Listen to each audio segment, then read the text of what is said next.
everyone. This is Anesha from AskAnnie, and today I am on my fourth podcast, and this is with someone who is very special, a person who has been a mentor in Toastmasters and a person who has been the funniest person I have met in real life in the past 1 year. This is someone who says he is a non-IT guy, even though he has been with TCS in Kolkata for the past 12 years. This is someone who has achieved the title of Distinguished Toastmaster and has won the humorous speech contest in the first runners-up position. That's second nationally, and this happened last year in 2016. A person who is very dedicated to his spirit of service to community, and at that, doing it all with a smile. So please help me welcome DTM Pramod Fernandes, Division Director-elect from Eastern India for Toastmasters International. Hi Pramod, welcome. Hi. Thank you so much for making time for AskAnnie, and I would love to say that we all were floored by your humorous speech last year. Thank you. Can you tell me how you bring out this humor so effortlessly in all your speeches and all your presentations? I'm sure you would love to hear that. Yeah. Humor in speeches does not come easy. I also learned it the hard way. I tried inducing humor in my speeches and I badly bombed, because what I was trying to do is put in jokes in a speech that is already prepared.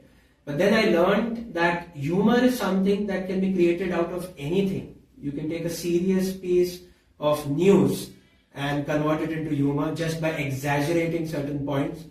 You can take any aspect of your life, an incident, a serious incident for that matter, and make it humorous by using the reverse psychology part, or again exaggeration. So it is very important to, when you're using humor, it is very important to use the punchline very effectively, pause, and then give out the punch word. So humor is more to do with situation, and that brings about situational humor as well.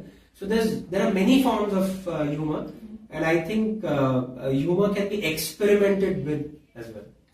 All right. Any stand-up comedy artists you follow for humor? I follow many artists from time to time. There was a time I used to follow SEBASTIAN. I like his stand-up comedy very much. Then I was following AMIT, very, very nice stand-up comedy. Especially if you listen to AMIT, it is very apt for families. Not all stand-up comedians you can actually go with your family and listen to.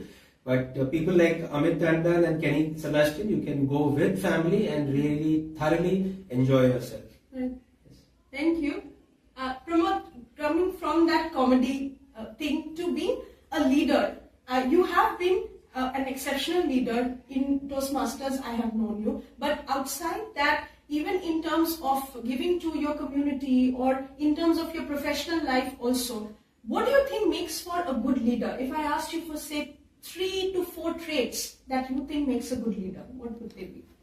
Okay, I would say that number one, to be a good leader, one should be giving.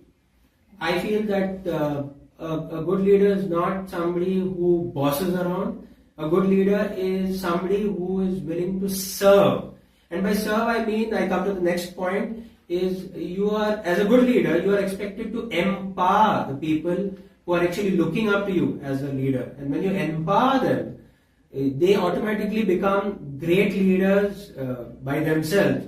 And then your job becomes easier. So I feel that it should be looked upon as service, and it should be, you should empower people so that they in turn become great leaders. Right. And when the people, say, I would not use the word reporting to you, but the people who are working with you look up to you as a leader, if you empower them and they become good leaders, in turn you get credit for it. Okay. But in terms of just the millennial generation that we see now, they are more about take rather than give and empower and serve. They feel that unless you just take up the opportunity and be very aggressive about it, I think it comes a little bit from American culture also. the fact that they don't think that giving can make them a better leader. They really feel that making use of the opportunity right now is more important. Something counter to that, like how do you say that it's different? I would connect this to teaching.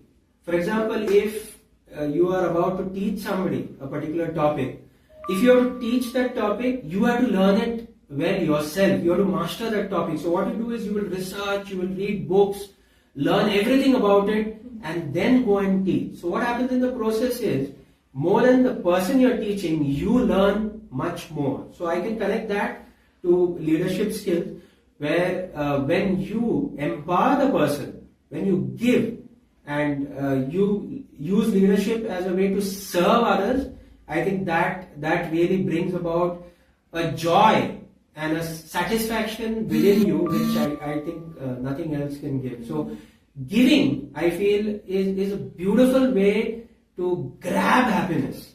The more you give, the more happy you are. The more happy you are, the more you will do things well, and you will ultimately be successful.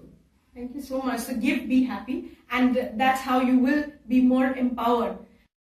So taking a word from what you just said, you talked about research, and this channel, a lot of the students out there, they are preparing for interviews. So I have seen you as a speaker and presenter. You come across as a very calm and collected presence on stage, but you have spontaneity.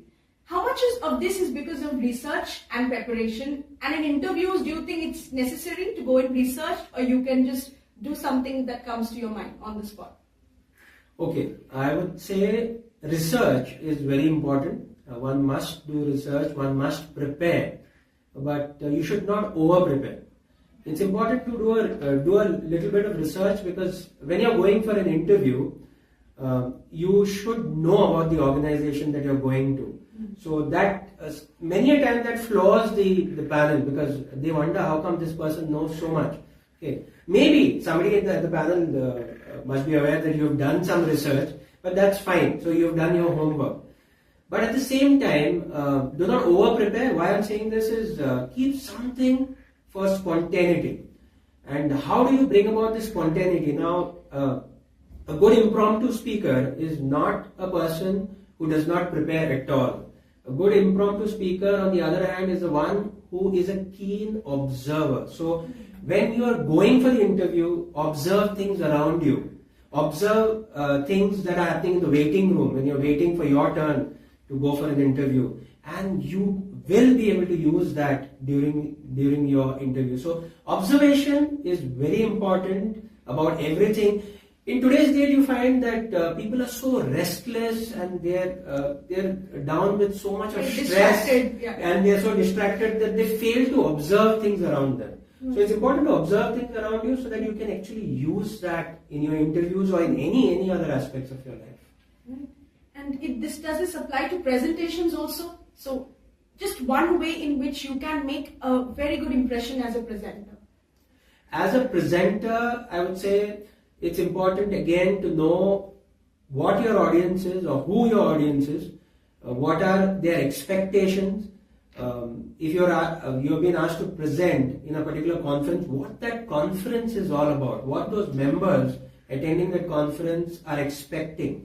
So that is very important, and while you present, or I would say before it's your turn to present, again, keep a note of what the other presenters are doing, or whoever comes on stage when they speak. Make a note. You will get something out of their speech and their presentation which you can use in your presentation and make your presentation more lively and engaging to the audience. Right, so be aware and very alert about your surroundings. Yes. And this is a lovely message that I think most restless millennials can use, that is to just be aware and look up from their phones and look at other people around them a little bit. Thank you so much, Pramod, for coming on to the channel, and it was lovely speaking with you. The pleasure is mine. Thank you. Thank you so much. And if you want to be more aware of what's happening in the communication scene, like, comment and subscribe. Leave your comments below. Any queries, we'll get back to you. Thank you.